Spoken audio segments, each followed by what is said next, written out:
อันนี้เมนมาเบิงอันนั้นเครื่องบดหญ้าเนาะเสียมาซอยอันนั้นผักบงเนาะให้ไก่ให้อันนั้นนกกระจอกเทศเนาะว่ามันเป็นแบบไหนลองเบิงมันสิละเอียดลายปานใดเจ้า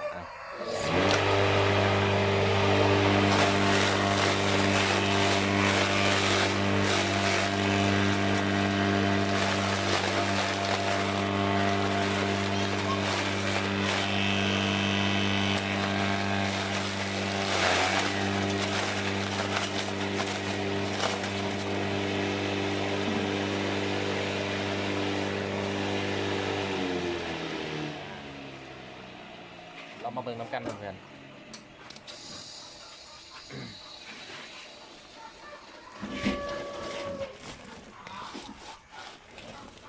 นะเบิงความละเอียดของมันเลี้ยงเป็ดเลี้ยงไก่หน่อยได้สบายเนาะเกลือเป็ดเกลือไก่เนาะทานได้ทีเลี้ยงพวกสัตว์ปีกบริวารพวกสัตว์กินหญ้าเนี่ยเนาะสื่อจักซุ่มนี่ไปใส่เด้อเพื่อนเนาะประหยัดต้นทุนเอาอันนี้ผสมใส่อาหารใส่ห้ำใส่ซาลี่ให้มันกินเนาะถือว่า